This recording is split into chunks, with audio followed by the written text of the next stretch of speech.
Warahmatullahi wabarakatuh. Alhamdulillah wassalatu wassalamu ala Rasulillah wala haula wala quwwata illa billahil aliyyil azim. Allahumma la sahla illa ma ja'altahu sahla wa anta ya hayyu ya qayyum taj'alul hasna idza syi'ta sahla. Allahumma rzuqnal ikhlas fil qawli wan niyyati wal amal. Rabbi shrah li sadri wa yassir li amri wahlul 'uqdatam min lisani yafqahu qawli. Alhamdulillah kita dapat melanjutkan pembahasan kitab ini di mana kita sudah sampai ke akhir kitab. Insyaallah pada hari ini kita khatamkan tentang maksiat-maksiat badan ini sampai ke taubat. Insyaallah semoga selesai. Kemudian kita sudah tuntas kitab ini. InsyaAllah pada semester baru kita mulai pembahasan baru. InsyaAllah. Ajak teman-teman lagi untuk mengikuti, untuk berbuat baik, untuk mencari pahala, untuk apa lagi? Ya untuk cari pahala. Bukan, saya nggak ada kepentingan untuk dunia ini, tapi sama-sama kita mencari akhirat. Tidak dengan banyak jamaah itu menambah pangkat saya, tidak. Tapi dengan ini kita mencari ridho Allah Subhanahu wa ta'ala. Sama-sama mencari ridho Allah. Udah banyak hal keduniaan yang kita lakukan sehari-hari. Tidak ada salahnya dalam seminggu sekali kita berkumpul dalam kebaikan, mempelajari hukum-hukum yang wajib untuk kita pelajari, untuk kita amalkan dalam kehidupan kita sehari-hari. Dalam maksiat ini minggu sebelumnya, karena Jumat yang lalu kami itu tidak di tempat, ada di Jakarta. Minggu ini kita lanjut penjelasan tentang maksiat badan ini. Sebelumnya itu sampai kita pada duduk disertai melihat perkara mungkar jika tampak uzur di belakang. Jadi duduk disertai dengan melihat perkara mungkar bersama-sama teman, pergi untuk nonton bareng, nonton alat-alat musik yang diharamkan, konser itu. Nah, jangan biasakan seperti itu, bisa membuat hati kita menjadi keras. Jadi duduk seperti ini, duduk yang baik, yang ada nilai pahalanya. Duduk dalam mencari ilmu agama, atau duduk bersama teman-teman yang sama-sama mengingatkan kita untuk melakukan ketaatan kepada Allah Subhanahu wa ta'ala. Baik, sekarang pembahasan sekarang wat tatafulu fil walaimi. Bismillahirrahmanirrahim. Qala al-muallifu rahimahullah. Wat tatafulu fil walaimi wa huwa ad-dukhulu bighairi iznin aw adkhaluhu hayaan. Termasuk ke dalam maksiat badan adalah menghadiri jamuan makan tanpa diundang. Ini menghadiri jamuan makan tanpa diundang, di mana dia mendatangi jamuan makan yang tidak diundang oleh orang yang menjamu itu, atau gak usah pakai lah, ini bikin, atau orang yang punya hajatan tersebut, memasukkannya karena malu, karena sudah datang. Kalau nggak dimasukkan malu, kita yang makan itu maksiat. Jadi teman yang diundang, teman saja yang harus datang. Tidak boleh bawa orang satu rombongan, tidak boleh bawa teman-teman yang lain. Walaupun kita kelaparan, tapi nggak boleh makan yang maksiat. Seperti ada kata teman-teman dulu bukan sekarang, ada orang-orang yang jalan-jalan, ketemu ada walimah langsung masuk katanya. Jadi makan siang gratis. Ada juga mahasiswa katanya melihat ada jamuan makan atau melihat ada walimah masuk padahal tidak diundang. Tidak boleh kita makan yang itu kita tidak diundang. Kecuali kita memang diundang, kita datang. Atau kemungkinan mungkin bisa diminta izin sebelumnya, atau bagaimana kalau memang, tapi dengan orang-orang yang dekat dengan kita tentunya. Misalkan, tapi kalau tidak ada undangan, tidak boleh menghadiri jamuan makan. Gitu. tanpa diundang. Ya, kecuali diundang. Kemudian wa adamu taswiyati bainaz zaujati fin nafaqati wal mabiti. Selanjutnya, termasuk maksiat badan bagi laki-laki yang tidak menyamakan antara beberapa istri dalam hal nafkah dan bermalam. Jadi seorang laki-laki yang punya istri lebih dari satu, Bismillah. Oke. Seorang laki-laki yang punya istri lebih dari satu, dia harus adil pada istrinya. Harus adil pada istrinya. Adil yang dimaksud di sini adalah dalam nafkah dan dalam bermalam. Masalah nafkah wajib dia berikan. Masalah bermalam, dia juga harus adil dalam bermalam. Dalam bermalam, istri ini 2 malam, istri sana 2 malam. Jadi harus adil. Jika itu dia tidak lakukan, maka dia berdosa. Islam membolehkan poligami, tapi poligami kalau laki-laki itu mampu berbuat adil. Dan poligami ini bukan sunnah. Menurut para ulama bukan sunnah, jangan salah. Poligami ini itu boleh, ya. Dan termasuk maksiat laki-laki yang tidak menyamakan nafkah tadi. Ada istri 2 atau istri 3, nafkah harus sama, pakaian, tempat tinggal, memberi makan, itu yang wajib. Pakaian, tempat tinggal, makan. Adapun kemudian yang wajib yang sama harus sama, dia itu 2 malam di istri ini, 2 malam istri sini. Jadi dibagi sama. Tidak boleh lama di satu istri. Gitu, tidak boleh. Lama, bukan seperti orang yang menikah hanya karena syahwat saja, bukan. Yang begitu tergoda dengan perempuan, misalkan perempuan yang muda cantik, lupa misalkan sampai ya berantem gitu kan. Bukan seperti itu. Jadi kalau punya istri 2 harus sama. Adapun masalah kecenderungan hati, itu seandainya lebih ke salah satunya, itu tidak berdosa. Kalau dia sudah nafkah wajib sama, kemudian dia malamnya yang diberikan kepada istri itu sama, tapi kecenderungan hati dia lebih ke yang satu, itu dia tidak berdosa dalam kecenderungan hati. Ya, mahabbah dia lebih ke salah satunya, yang lain sama, itu dia tidak berdosa. Ini dibolehkan poligami, tapi bukan sunnah, ya, bukan sunnah. Itu jangan salah paham, sehingga di kita ada orang yang sampai kalau mendengar poligami seolah-olah itu mendengar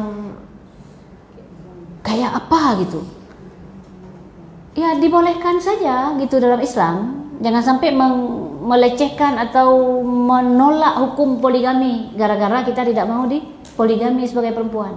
Poligami hukumnya ada, gitu aja. Boleh. Poligami hukumnya boleh, selesai. Sampai segitu aja. Boleh. Jangan pernah menolak. Walaupun kita sendiri yang gak rela, misalkan. Diri sendiri gak rela, kelola hati kita, jaga diri, jaga pasangan, misalkan. Berbuat baik sama-sama gitu. Kenapa? Atau mungkin ada alasan tertentu bagi suami harus menikah, misalkan. Itu berat, ya berat. Tapi itu boleh. Tapi kan bukan berarti ini anjuran wajib, bukan. Sunnah pun tidak. Itu. Jangan salah diartikan. Boleh. Ya.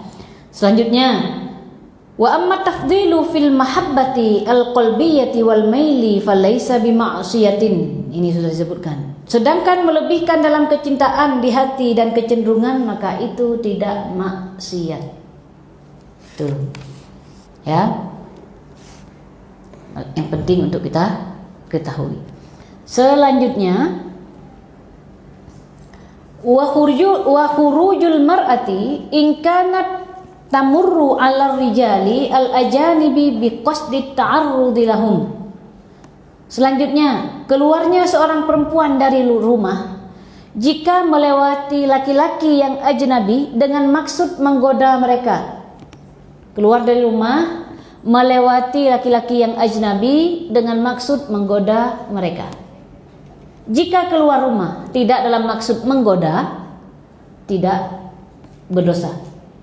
Namun keluar rumahnya, perempuan itu sebaiknya tidak menggunakan, kalau keluar rumah gitu di depan laki-laki, bekerja dengan laki-laki yang bukan bekerja dengan laki-laki yang tidak terjadi khalwat, karena khalwat beda pembahasannya gitu ya.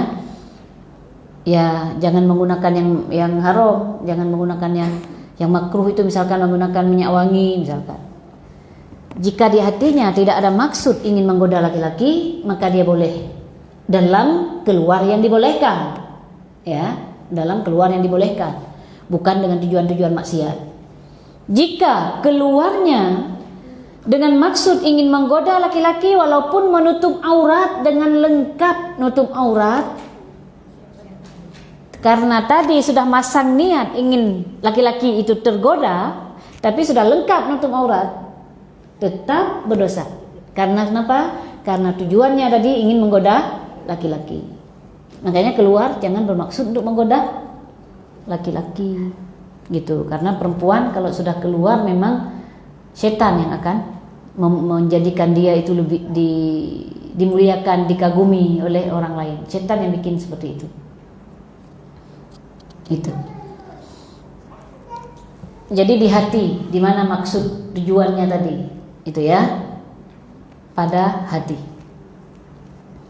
Walaupun pakai cadar sekalipun misalkan ditutup, tapi karena orang itu suka dengan cadar dia misalkan, lalu dia keluar, kalau saya pakai cadar pasti orang itu suka, nanti penasaran, nanti begini begitu. Begitu dibuka cadarnya baru ketahuan ternyata misalkan misal ini canda aja ya, bukan untuk. Selanjutnya wasihru wal khuruju min ta'atil imam. Nah, selanjutnya praktek sihir. Praktek sihir termasuk maksiat. Sihir ada dua, ada yang langsung kafir orangnya, kufur, keluar dari Islam, ada yang maksiat. Yang langsung kufur, yang jika yang dia dalam praktek sihirnya itu harus mengatakan kata-kata kufur atau berbuat perbuatan kufur. Contohnya menulis ayat Al-Quran dengan kencing najis. Dia menulis ayat Al-Quran dengan kencing, hukumnya kufur perbuatan. Atau dia menulis dengan darah, hukumnya kufur perbuatan. Ini yang dilakukan, syaratnya harus nulis bismillah dengan najis, maka ini sihir yang kufur. Ada lagi sihir, tapi sihir juga maksiat, tapi tidak sampai ke derajat kufur. Maksiat, apa bedanya dengan kufur? Kufur langsung keluar dari Islam. Maksiat dosa besar. Ada yang dosa besar, ada yang dosa kecil. Tapi kalau dia menggunakan setan, kan itu sudah maksiat, sudah dosa-dosa besar. Apalagi kalau dia tazallulnya, penghambaannya kepada setan, itu kufur. Tapi kalau tadi di bawah itu tidak sampai melakukan kekufuran, maka dosa besar. Itu ya. Sama-sama berarti tidak ada yang baik, ya kan? Yang satu mengeluarkan dari Islam, yang satu dosa besar. Karena jangan menggunakan jin untuk membantu kita dalam pengobatan itu. Kemudian wal khuruju an ta'atil imam kalladzina kharaju ala ali faqataluhu. Qala al-Baihaqi kullu man qatala aliyan fahum bughah wa kadzalika qala asy-Syafi'i qablahu walau kana fihim man hum min khiyaris sahabah li'anna al-wali la yastahilu alaihim adz-dzambu walau minal kaba'ir. Selanjutnya, termasuk ke dalam maksiat badan adalah keluar dari ketaatan kepada khalifah. Jika ada, ya, khalifah, pimpinannya orang muslim, jika ada. Sekarang tidak ada khalifah. Setelah khalifah itu ditetapkan secara sah sebagai khalifah, setelah ditetapkan dia secara sah sebagai khalifah, semua orang Islam harus tunduk dan patuh kepada khalifah. Karena khalifah yang diangkat bukan sembarangan orang. khalifah, bukan seperti kita yang orang-orang biasa yang jadi pimpinan yang cenderung nanti akan sering-sering terjatuh dalam maksiat. Tapi khalifah memang orang-orang pilihan. Maka dari itu kalau ada, tapi kita sekarang tidak ada khalifah. Seperti orang-orang yang memberontak dari Amirul Mukminin Ali bin Abi Thalib dengan memerangi mereka, dengan memerangi Ali bin Abi Thalib. Ya. Dalam 3 peperangan, perang Jamal, perang Siffin dengan perang Nahrawan. Ini dikenal perang Jamal, perang Siffin dengan perang Nahrawan. Sayyidina Ali yang diserang. Padahal beliau waktu itu adalah khalifah yang sah kala itu.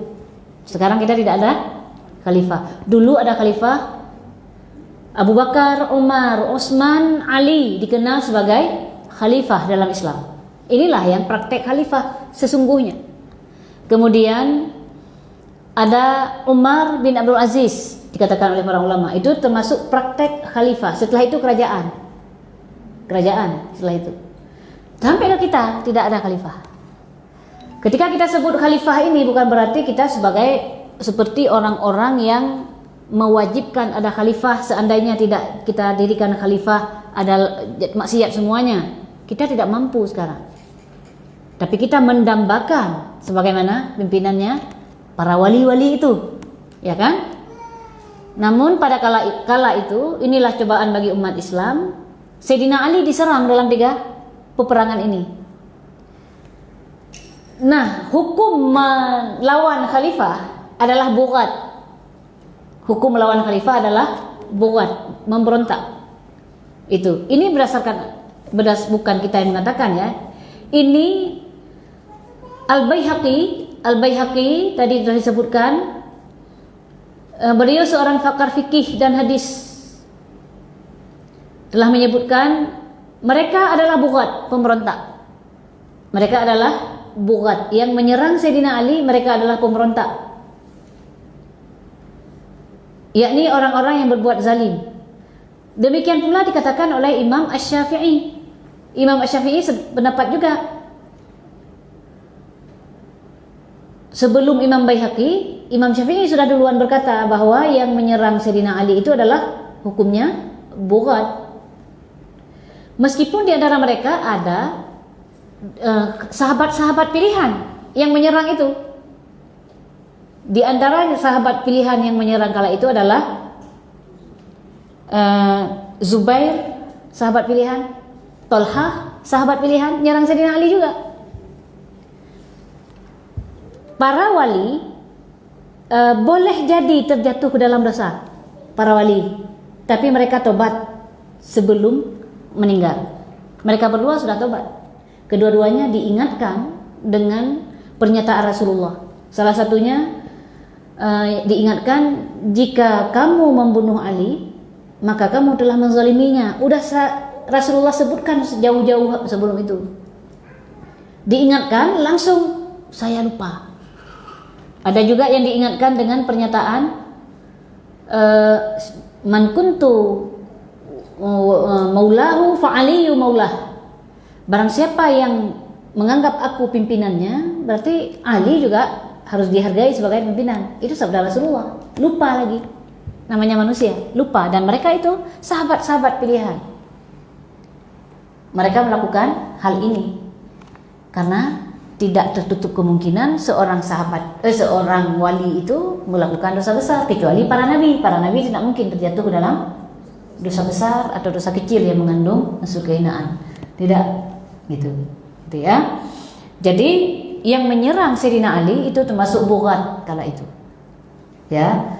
Ada juga bahkan Sayyidah Aisyah itu dipengaruhi untuk mendamaikan. Beliau datang, ternyata beliau berada pada pihak orang yang menyerang Sayyidina Ali, beliau enggak tahu. Itu. Bukan karena itu berarti Sayyidah Aisyah menyerang Ali, tidak. Beliau tidak tahu. Rasulullah juga sudah bersabda jauh-jauh sebelum itu bahwa, wahai Aisyah, jika kamu melewati sebuah tempat yang di situ ada longlongan anjing, tempatnya saya agak lupa karena tadi nggak lihat ke situ, jadi nggak merujaah itu.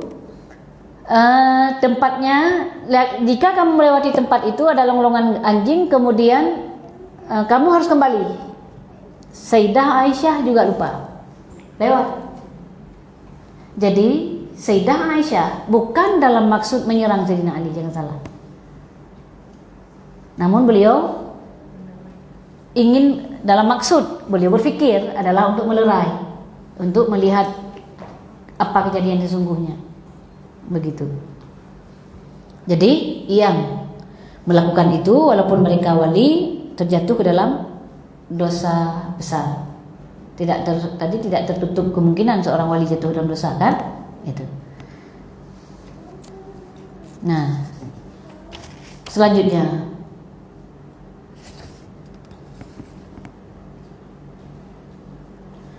Zubair dan Talhah tadi sudah disebutkan ya. Mereka sudah, hanya saja ia bertobat darinya sebelum meninggal, dan telah diriwayatkan dengan sahih bahwa Zubair dan Talhah bertobat dari maksiat tersebut sebagaimana diriwayatkan dalam secara sahih dalam kitab-kitab hadis. Itu. Baik, kita lanjut. Kemudian wat tawalli alal yatim au masjidin au liqada'in au nahwi dzalika ma'a ilmihi bil ajzi anil qiyami bitilkal wadhifah. Selanjutnya termasuk maksiat badan mengurus anak yatim, masjid, atau menjabat sebagai hakim atau semacamnya, padahal ia mengetahui dirinya tidak mampu melaksanakan tugas tersebut.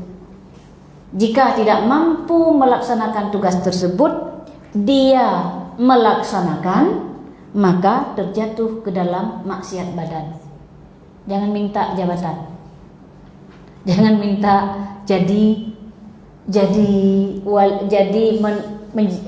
mengurus anak yatim. Berat itu. Anak yatim harus kita ketahui dulu siapa anak yatim. Jangan minta diri untuk saya mampu mengurus anak yatim, saya mampu mengurus harta masjid, uang masjid. Anak yatim siapa? Anak yatim anak yang telah ditinggal mati oleh ayahnya yang belum balik. Kalau sudah balik bukan anak yatim lagi. Itu.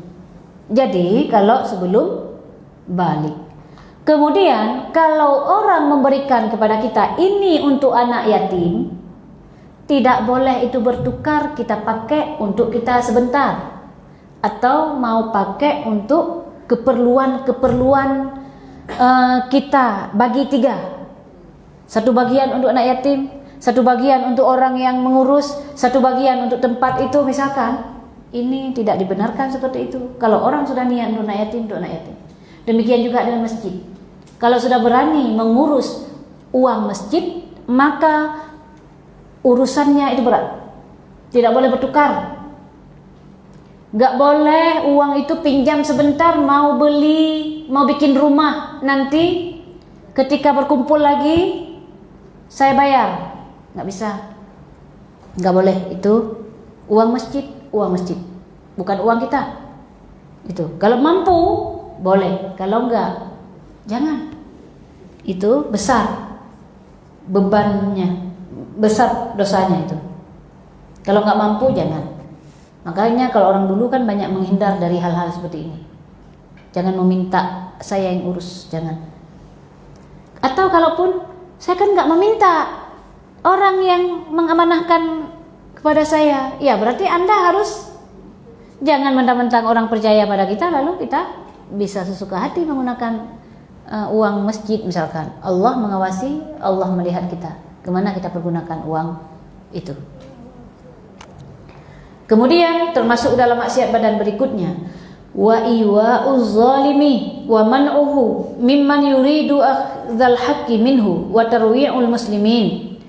Selanjutnya termasuk ke dalam maksiat badan adalah melindungi atau menampung orang-orang yang berbuat zalim dan menghalanginya dari orang yang ingin mengambil hak darinya. Misalkan ada orang udah membunuh orang, ingin dikisos orang ini, itu kan, dilindungi, enggak boleh, karena itu harus diambil haknya dari dia. Atau ada orang misalkan lari dari membayar hutang, udah nggak mau bayar hutang padahal dia punya, dilindungi, dia udah punya ada kemampuan untuk membayar hutang itu, dilindungi oleh kita, jangan.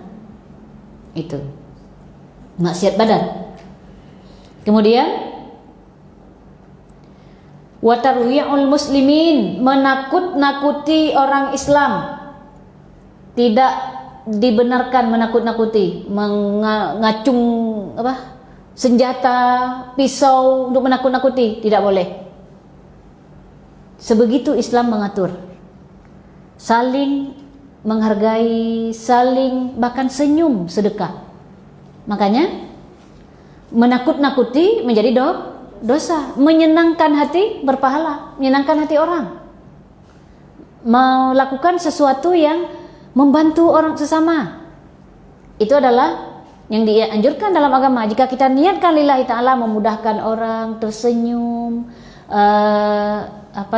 intinya hal-hal yang memudahkan, itu mendapatkan pahala. Tersenyum untuk membahagiakan hati orang, coba. Makanya dilarang untuk menakut-nakuti.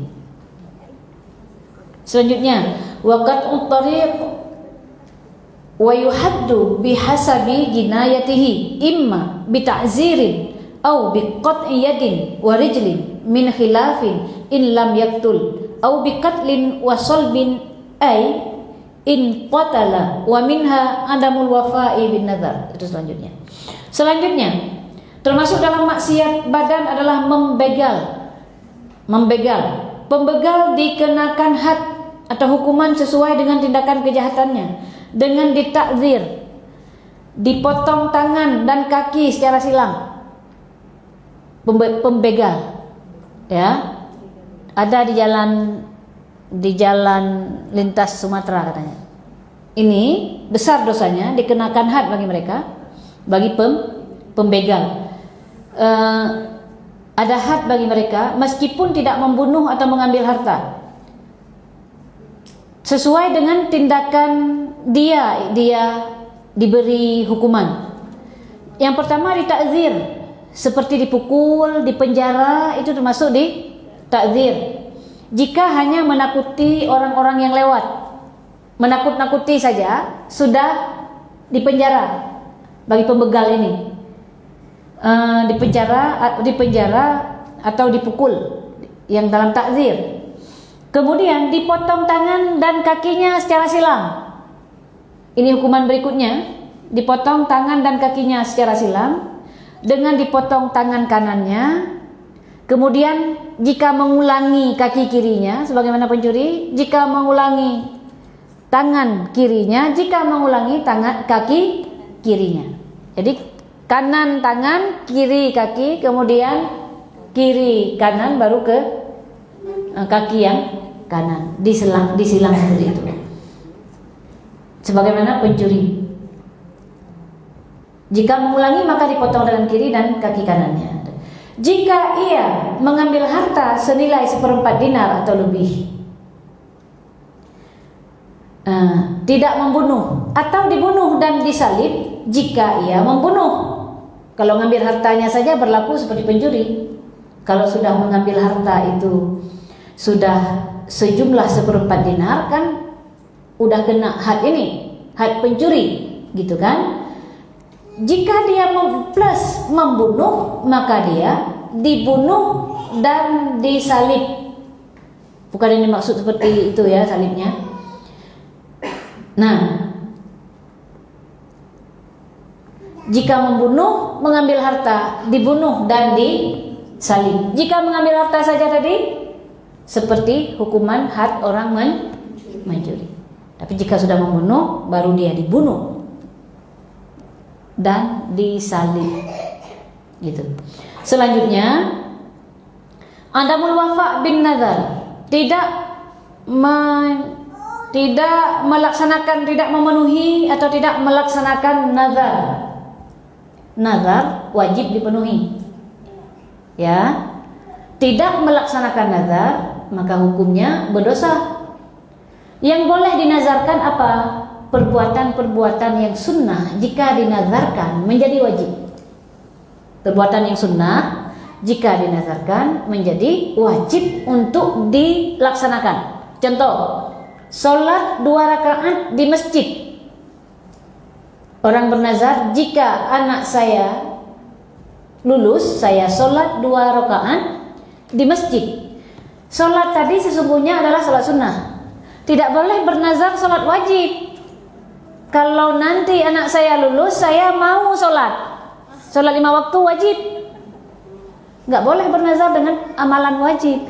Jika nanti saya sembuh anak saya dari sakit, saya mau zakat. Nggak bisa, karena itu zakat wajib.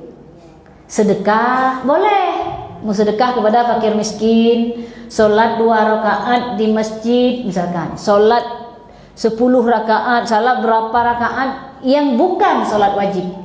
Hukum sholat ini menjadi wajib atas kita gara-gara nazar. Itu. Sedekah tadi tidak wajib, tapi menjadi wajib atas kita karena bernazar. Itu ya. Bukan seperti zakat. Zakat karena sudah wajib. Zakat kan kita berikan juga ke orang. Itu dipahami ya. Dan tidak boleh juga bernazar dengan perbuatan yang mubah. Ngapain? Kalau nanti lulus anak saya ujian, saya makan. Perbuatan mubah. Nggak usah. Yang dapat pahala lah. Makan-makan. Makan-makan misalkan. Kecuali diniatkan bersedekah makanan. Itu. Gitu kan? Bersedekah makanan kepada orang-orang yang, pada anak-anak yang anak yatim, bersedekah makanan kepada orang-orang yang fakir misalkan atau miskin. Itu. Gitu nazar ya. Jangan bernazar dengan yang wajib dan dengan yang mubah. Apalagi pola di kampung dulu. Kalau anak saya sembuh sakit perut, nanti ketika menikah, tali pinggang, nazarnya tali pinggang diberikan oleh mertua. Itu nazar yang nggak perlu dinazarkan dan tidak perlu diselesaikan. Tidak wajib maksudnya, tidak wajib dalam agama. Ini bernazar dalam agama seperti itu, gitu kan? Itu gara-gara sakit perut, gara-gara waktu kecil, nanti nggak usah itu. Maksudnya itu nggak ada kaitannya dengan agama, gitu ya. Apalagi ada nazar-nazar yang aneh di kampung kita, ada nazar-nazar yang aneh itu. Ketika sakit kepala, surban dari mertua katanya. Kalau sudah menikah nanti, mertua harus membawa surban untuk nazar. Nggak perlu. Dan kalau seperti ini tidak dibayarkan dalam agama, nggak berdosa. Karena kenapa? Karena itu perbuatan-perbuatan yang nggak perlu bernazar seperti itu. Atau menazarkan untuk orang lain. Nah, ada orang yang jika kamu lulus PNS, kenduri 1 ekor sapi harus disembelih. Dia nazar untuk orang. Ya. Lalu dia bilang begitu lulus, dulu kamu udah lulus ya? Iya. Tolong sembelih 1 ekor kambing atau sembelih 1 ekor sapi. Karena kenapa? Karena saya bernazar udah lulus kamu 1 ekor sapi dulu. Yang enggak seperti itu enggak boleh. Kok kita yang menazar minta dia yang selesaikan? Kalau Anda bernazar selesaikan sendiri. Jangan bebani orang. Jangan-jangan dia enggak mampu nanti untuk. Dan itu nggak perlu, nggak seperti itu. Saya kan nggak bernazar, gitu di pihak yang saya nggak bernazar. Anda yang bernazar, nazar aja selesaikan sendiri. Jadi jangan bernazar untuk orang lain, gitu ya. Kemudian, wal wisalu fi shaumi wa huwa ayyasuma yawmaini fa akthar bila tanawuli mufattirin. Termasuk dalam maksiat badan, wisal dalam berpuasa, yaitu seseorang berpuasa 2 hari atau lebih tanpa mengkonsumsi sesuatu apapun yang membatalkan puasanya. Kerajinan nggak boleh ya, berpuasa 2 hari atau lebih nggak mau makan, nggak ada makan sesuatu yang membatalkan puasa. Beda dengan para sahabat dulu, misalkan nggak makan, tapi bukan niat berpuasa berhari-hari, tidak ada makanan. Kalau 1 kurma dimakan 1 kurma misalkan, itu bukan niat puasa berhari-hari itu. Udah buka dulu kan puasanya, besok puasa lagi. Kenapa banyak-banyak puasa? Memang tidak ada kiriman, mending saya banyak berpuasa, dapat pahala. Qadha puasa yang dahulu saya mungkin nggak sempurna, atau puasa-puasa saya yang saya sudah berbuka belum waktunya, begitu. Puasa terus untuk menghemat, karena kirimannya datangnya 2 bulan sekali. Gak apa-apa, niat puasa dapat pahala. Bahkan dengan begitu menanggung beban dapat pahala. Itu kan? Diajak sama kawan makan-makan puasa. Karena kenapa? Kalau diajak nanti kan gak mungkin teman terus yang bayar. Akhirnya saya merasa gak enak saya berpuasa aja. Ketika diajak, ya saya sedang berpuasa gitu. Puasa terus, banyak qadha. Gitu. Nggak boleh berbuka kalau qadha, tapi kalau sunnah boleh, gitu kan. Begitulah kira-kira. Ini pokok yang benar, jangan berpuasa berhari-hari tanpa buka, yang itu menyebabkan jatuh dalam maksiat. Itu. Agama itu jangan berlebihan juga, jangan ghulu, gitu ya. Selanjutnya, wa akhdhu majlisi ghairihi au zahmatuhu. Wa akhdhu majlisi ghairihi au zahmatuhu al-mu'ziyatu au akhdhu naubatihi. Selanjutnya, wa akhdhu majlisi ghairihi, mengambil tempat duduk orang lain. Coba lihat Islam.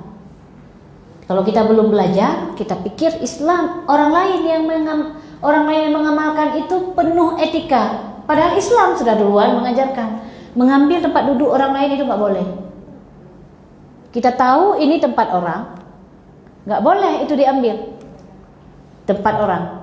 Orang sudah duluan duduk di situ, jangan diambil tempat duduk orang lain. Itu. Apalagi dipaksa, bangun, saya mau duduk di sini. Itu lebih-lebih lagi gitu kan, menyakiti sesama muslim. Kemudian atau mendesaknya sehingga menyakitinya, segitunya diatur. Atau mengambil atau menyerobot gilirannya, mendesak-desak, menyakiti orang lain sampai untuk mengambil sesuatu, desak-desakan, gak usah, berdosa. Dalam antrian makanan misalkan, apalagi antrian makanan, kalau orang tua dulu bilang boleh pergi maulid, karena kan maulid itu identik di kita, itu sangat agung. Maulid itu sampai-sampai makanannya makanan istimewa, begitu kan. Hari istimewa, makanan banyak jenisnya, sementara masak yang banyak jenis hanya di maulid. Itu di Aceh dulu kan, orang kampung semua merasakan itu. Hanya ada makanan istimewa pada saat maulid, sehingga orang-orang itu, apalagi orang-orang fakir, menunggu saat itu. Terjadilah nanti ketika makan, saat makan, desak-desakan. Orang tua dulu, walaupun ke maulid sudah diajarkan, jangan desak-desakan. Kalau belum dapat giliran, bersabar. Jangan desak-desakan. Desak-desakan, apalagi menyerobot antrian dia. Gak boleh. Antrian, menyerobot antrian pun berdosa. Coba Islam bagaimana aturan mainnya. Jadi bukan orang barat itu yang sesungguhnya yang duluan. Islam sudah duluan, cuman orang Islam tidak belajar maksiat-maksiat. Orang Islam ya tidak mempelajari ini, padahal kita tidak boleh. Orang Islam itu harus sabar, bersikap sabar, tawakal aja kepada Allah. Kalau itu dapat untuk saya rezeki, pasti dapat. Sekuat apapun saya mendesak-desak orang, kalau itu nggak menjadi milik saya, nggak akan menjadi milik saya. Gitu aja. Udah, saya sabar aja, pasti dapat. Kalau nggak dapat, ya berarti bukan rezeki saya. Gitu. Orang Islam santai, tawakal aja, tidak perlu seperti sampai menyakiti. Kita lihat di antrian itu orang-orang yang, mohon maaf, di antrian antar darah baru misalkan, kadang-kadang mengambil dorong-dorong, desak-desak. Jangan sampai seperti itu. Tapi sekarang sudah mulai pelan-pelan menghilang. Dulu-dulu di awal-awal namanya prasmanan itu, orang-orang masih gagap dengan prasmanan barangkali ya. Karena kalau di kita dulu cara menghidangkannya di dalam disajikan di dalam talam itu baki bulat, semuanya sudah ada di dalam, di satu piring ini satu piring itu di depan orang langsung, jadi nggak rebut-rebutan. Begitu ada namanya prasmanan, mungkin itu gagap sedikit dulu ya. Nah, sekarang mudah-mudahan nggak lagi, mudah-mudahan. Tapi ini harus kita ketahui bahwa ini adalah maksiat. Kenapa tidak boleh? Sabar aja. Jadi orang yang sabar, tidak desak-desak. Baik, selanjutnya sampailah kita ke taubat. Bismillahirrahmanirrahim. Qala al-muallif rahimahullah fasal. Tajibut taubatu minadz-dzunubi fauran. Wajib bertobat dari perbuatan-perbuatan dosa segera, tidak boleh ditunda. Segera, tobat itu segera. Karena mati tidak malaikat maut tidak menunda ketika mencabut ruh kita. Jadi bertobat jangan ditunda, segeralah dalam bertobat. Baik itu dosa-dosa kecil ataupun baik itu dosa-dosa besar ataupun dosa-dosa kecil, apalagi dosa besar. Dosa besar, dosa kecil seketika. Ya, dosa besar, apa dosa besar? Contohnya misalkan dia pernah murtad, pernah kafir, pernah keluar dari Islam, segeralah bersyahadat. Kalau dia pernah keluar dari Islam, segera bersyahadat, niatkan masuk Islam, jangan sampai mati dalam mati kafir. Karena seseorang yang mati dalam kondisi kekafiran, kekufuran, dia tidak akan pernah diampuni dosa-dosanya, selamanya di dalam neraka. Contohnya mana? Seseorang yang meyakini Allah itu adalah benda, ada dimensi, ada kedalaman, ada panjang, lebar, dan ada kedalaman. Dia meyakini Allah itu benda di satu tempat.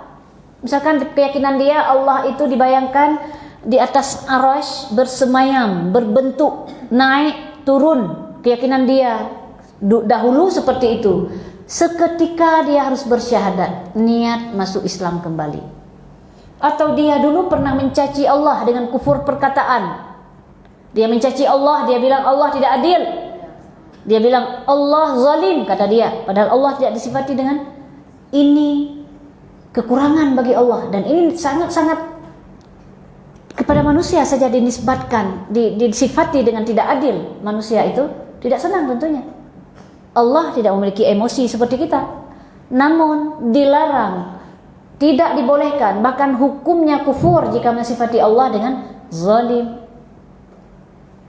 tidak adil, atau dia mencaci Nabi, mencaci hukum-hukum agama, mencaci Al-Quran. Misalkan ini yang menyebabkan seseorang itu keluar dari merendahkan Allah, merendahkan Nabi, merendahkan syiar-syiar agama, Al-Quran, puasa, Idul Fitri misalkan.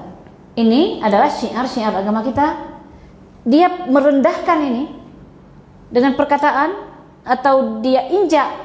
Kalau itu dia tahu bahwa itu syiar agama, sengaja untuk melecehkan, jatuh dalam kufur perbuatan, maka dia harus segera bertobat dengan mengucapkan 2 kalimat syahadat, yaitu asyhadu an la ilaha illallah wa asyhadu anna muhammadar rasulullah. Dia bersyahadat, niatkan masuk Islam. Kemudian dia menyesal, tentu saja, yang sebentar lagi akan disebut. Jadi wajibnya tadi tobat dari dosa-dosa kecil atau dosa besar seketika ala kulli mukallafin, kepada setiap orang mukallaf. Siapa orang mukallaf? Orang yang sudah balik, dia berakal sehat, dia balik berakal sehat. Kita semua sudah balik, ditandai dengan keluar menstruasi kalau perempuan, kalau nggak keluar menstruasi keluar mani, kalau laki-laki tanpa menstruasi mani, atau umur 15 tahun qamariyah. Kalau sudah mukallaf, maka dia atas dosa-dosa wajib dia bertobat, karena mukallaf ini orang yang terbebani hukum. Karena mukallaf ini dicatat atas semua yang dia lakukan. Semua perbuatan yang dia lakukan dicatat oleh malaikat. Maka dia segera harus bertobat, baik itu dosa besar ataupun dosa kecil.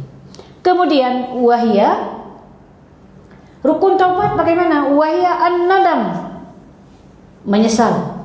Kalau orang namanya sudah tobat, tentu saja harus menyesal. Jadi tobat adalah menyesal. Ya. Saya lihat ada tambahan. Ya, rukunnya adalah menyesal, benar. Kemudian tobat ini, apa yang dimaksud dengan menyesal? Menyesal, dia merasa menyesal, menyayangkan kenapa dia terjatuh ke dalam dosa itu. Mengapa dia tidak patuh pada perintah Allah? Ada penyesalan di hati, itu rukun tobat. Ya, ada penyesalan. Kemudian meninggalkan maksiat itu. Kalau sudah tobat, kalau dosa besar tadi dengan kekufuran, meninggalkan itu. Kalau dosa kecil, misalkan ia pernah berkata ribah biasa yang bukan namimah, yang ribah itu cuman menceritakan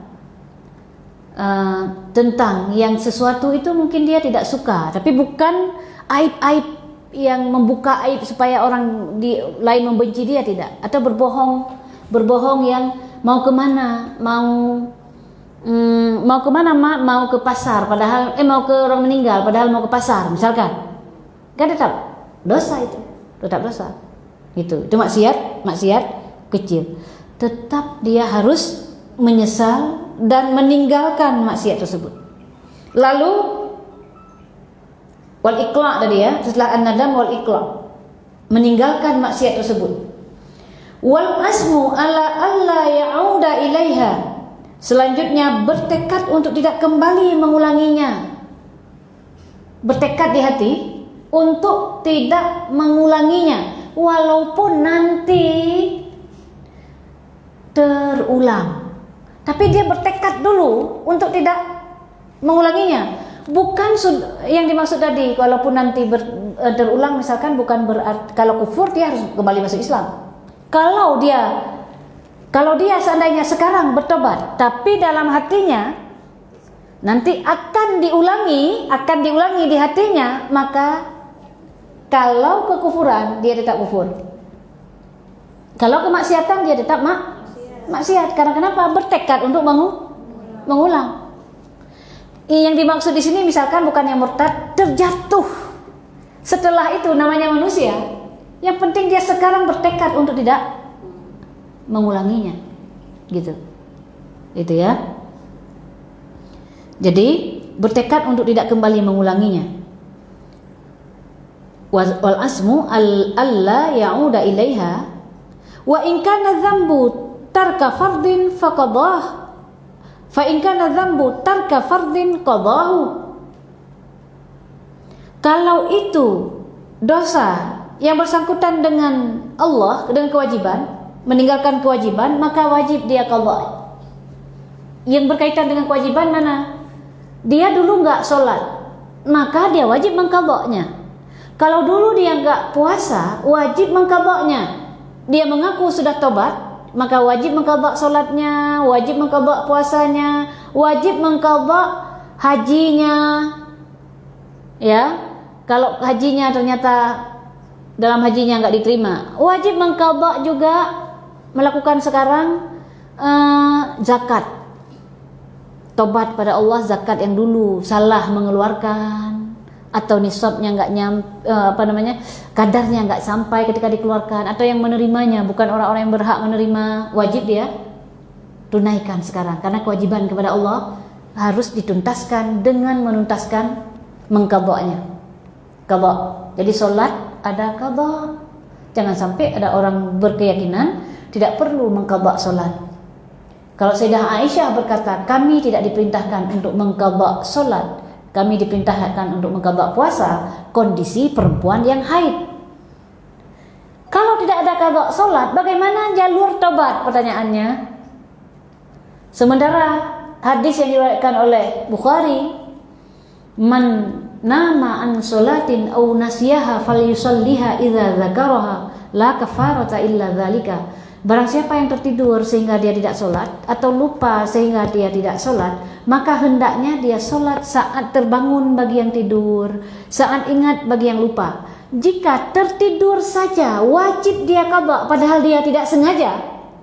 Jika lupa saja wajib dia qada padahal dia tidak sengaja. Bagaimana lagi dengan yang sengaja? Kalau yang tidak sengaja saja wajib qada. Kan begitu. Kalau yang tidak sengaja wajib mengqada, bagaimana lagi yang sengaja? Hukum kalau sudah disebutkan yang minimal, tentu saja yang di atasnya lebih. Tidak boleh lagi. Kalau tidak boleh mengatakan kepada orang tua, minimal tidak boleh. Apalagi membentak, membunuhnya, lebih-lebih lagi. Apa kita bilang yang nggak dibolehkan itu membunuh kan nggak dilarang katanya. Bukan begitu cara hukum, ditendang katanya. Bukan gitu. Islam kalau sudah disebut begitu logika hukumnya. Ya, kalau sudah yang minimal itu aja nggak boleh. Minimal tadi terlupa saja wajib mengqada. Tertidur saja wajib mengqada, namun bagi mereka tidak berdosa. Karena kenapa? Terlupa, tertidur, bagi mereka tidak dosa. Tapi yang sengaja tadi berdosa, tetap berdosa karena meninggalkan kewajiban. Tapi cara untuk bertobat harus qada. Harus qada. Dapat dipahami ya? Jangan mengatakan tidak ada qada salat. Nggak perlu qada katanya. Bagaimana tidak? Ini kewajiban kepada Allah harus ditunaskan dengan kewajiban berkaitan ini, seperti ini harus diqada. Jika itu au tabi'atan li adami faqadahu aw istardahu. Kalau kaitannya dengan sesama manusia, maka juga dilaksanakan seperti melakukan gosok misalkan. Maka ia harus membayarnya. Kalau tadi yang kewajiban harus membayarnya qada kepada, itu kaitannya dengan Allah kewajiban. Kalau kaitan dengan manusia, kaitan dengan Allah juga tentunya. Kalau belum membayarnya, dulu dia pernah mengambil harta orang lain secara zalim, dia rampas harta orang lain secara zalim. Sekarang harus kembalikan kalau dia sudah tobat. Kalau pernah mencuri, kembalikan. Itu kalau hak manusia. Ya, hak adami harus dikembalikan. Atau meminta kerelaannya. Mungkin barang itu misalkan sudah tidak ada lagi. Jika barang masih ada, dikembalikan. Jika uangnya tentu saja sudah lama sudah berganti, tentu saja uang yang lain. Gitu kan? Diminta kerelaan. Minta kerelaan gitu, minta kerelaan karena itu berkaitan dengan sesama. Jika kaitannya itu menyakiti dengan omongan sesama, maka ia tadi juga harus ada rukun tobat yang tadi, menyesal, meninggalkan maksiat tersebut, bertekad untuk tidak mengembalikannya, tidak melakukannya lagi, dan memintanya agar dimaafkan. Pernah nyakitin orang, ya, menyesal, tidak melakukan lagi. Dengan rukun-rukun tadi sudah dilewati, sudah menyesal, meninggalkan, berazam untuk tidak melakukan lagi, minta maaflah. Minta maaf kepada sesama, makanya ketika berjumpa, salam-salaman, berselawat gitu kan, kepada meminta maaf. Mungkin ada kata-kata kita yang nyakitin, itu sesama nggak tahu kita, mungkin menurut kita itu biasa, menurut orang itu tidak biasa. Atau pernah membicarakan dia di belakang, atau pernah mengadu domba, sampai-sampai dua orang ini tidak baik lagi hubungan gara-gara siapa? Gara-gara orang itu. Minta maaf. Pernah menghibah dia di belakang, dosa kan? Menyebut saudara sama muslim di belakang dia dengan sesuatu yang dia benci jika dia mendengarnya. Yang ada pada dia, memang yang ada pada dia, bukan yang tidak ada. Kalau yang tidak ada, bahasa kita fitnah. Bahasa kita. Kalau yang tidak ada pada dia fitnah, lebih-lebih lagi dosa. Minta kerelaan dia. Walaupun kita tidak menyebut, misalkan dalam hal ghibah, kita tidak menyebut dengan detail waktu itu saya tanggal 20 sekian menyebut Anda di belakang, jenis sebutannya ini misalkan. satu halaman. Misal, walaupun tidak seperti itu, tapi dia minta kerelaan, mohon dimaafkan saya kalau ada salah-salah. Itu ya. Ini tentang tobat. Semoga Allah senantiasa memberikan kita kekuatan untuk ketaatan, dijauhkan kita dari maksiat-maksiat, dan dibuka pintu tobat kepada kita untuk selalu bertobat sebelum ajal menjemput. Kuburan itu bukan tempat tidur yang indah seperti di atas. Kuburan itu ibarat kalau bukan raudhatun min riyadhil jannah, maka dia adalah niran, maka dia adalah api neraka dalam kuburan. Maka dari itu sebelum ajal menjemput, semoga Allah bukakan pintu tobat kepada kita. Semoga Allah berkahi. Kita sudah menghatamkan kitab Al-Qaulul Jali, walaupun orangnya berbeda-beda kadang-kadang. Mudah-mudahan ke depan bisa yang belum lengkap bisa melengkapi dari awal. Kitab yang kita bahas ini sungguh luar biasa isinya. Ini dari seorang ulama yang luar biasa, yang muhaddis. Beliau sudah menghafal 100 lebih hadis, 100.000 hadis lebih, yang apa yang diletakkan dalam kitab ini merupakan aghlab, mayoritas yang di fardu ain kita yang harus kita tuntaskan. Kebanyakan fardu ain yang harus kita tuntaskan ada yang di dalam kitab ini. Semoga walaupun beberapa orang sudah mengulang-ulangnya, tetap tidak bosan, karena mendapatkan pahala tetap setiap kali kita mengulangnya. Demikian kita tutup pembahasan kita hari ini. Semoga sekali lagi Allah ridai apa yang kita lakukan hari ini. Kita tahlil la ilaha illallah, la ilaha illallah, la ilaha illallah. Allahumma sholli ala sayyidina Muhammad wa ala alihi wa sahbihi wa sallim. Allahumma sholli ala sayyidina Muhammad wa ala alihi wa sahbihi wa sallim. Allahumma sholli ala sayyidina Muhammad wa ala alihi wa sahbihi wa sallim. Rabbi ighfirli wa liwalidayya wa lil mu'minina wal mu'minat. Rabbi ighfirli wa liwalidayya wa lil mu'minina wal mu'minat. Rabbi ighfirli wa liwalidayya wa lil mu'minina wal mu'minat. Wallahu a'lam ahkam. Ada yang tanya? Kalau orang yang pernah kita sakiti sudah tidak kita temui lagi, sudah pindah, kira-kira bagaimana? Orang sudah nggak kita temui, udah pindah, mau kita minta maaf, orangnya sudah pindah. Kita upayakan dulu dengan mencari, tanya ke orang, itu kita upayakan dulu. Ya seupayanya kita coba cari tahu pada tetangga pindah kemana misalkan, gitu ya. Ketika sudah enggak mampu, di luar kemampuan kita, mohon ampun pada Allah dan ya kirim Fatihah ke orang itu atau bagaimanalah nanti. Atau ada sebagian berkata ambil uang itu sedekahkan atas nama dia, gitu, untuk berbuat baik kepada orang itu.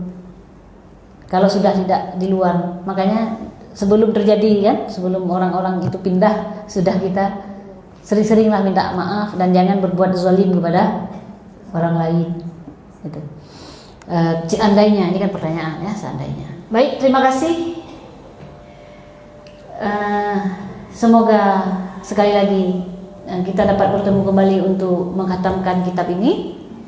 Wabillahi taufiq wal hidayah. Wassalamualaikum warahmatullahi wabarakatuh. Terima kasih kepada yang sudah bergabung lewat online.